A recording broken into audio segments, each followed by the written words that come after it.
પણ હું અહીંયા કહું છું ભાઈ, ખેડૂતોને અત્યારે ઓરવીને વાવેતર કરવાનું છે.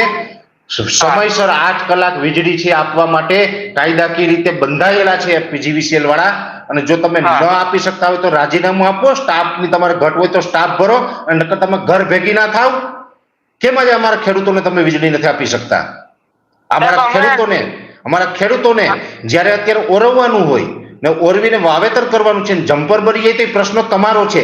તમે જમ્પર બાંધવા ન પહોંચી શકો તો તમારે રાજીનામું આપી દેવું જોઈએ. પણ અમારા ખેડૂતો પાસેથી એક દિવસ પણ લાઇટ બિલ મોડું થાય તો તમે પેનલ્ટી લગાડો છો, પાવર કાપવા આવો છો. તો આજે વીજળી કેમ નથી આપી શકતા? તમારે વીજળી આપવી એ તમારી જવાબદારી છે ને. આપવીમાં તમે કોઈ ખેડૂત ઉપર ઉપકાર નથી કરતા. જીએબી વાળા સાંભળી લેજો, તમારે જખ મારીને આપવી પડે. સમજી ગયા? એટલે તાત્કાલિક ધોરણે જે પણ વિસ્તારમાં વીજળીનો પ્રોબ્લેમ હોય એ દરેક જગ્યાએ, આજે મહુવા તાલુકાનો આ ફીડરમાં પ્રોબ્લેમ છે, બીજા કોઈ ફીડરમાં પણ પ્રોબ્લેમ હોય તો પીજીવીસીએલ વાળા જાગજો.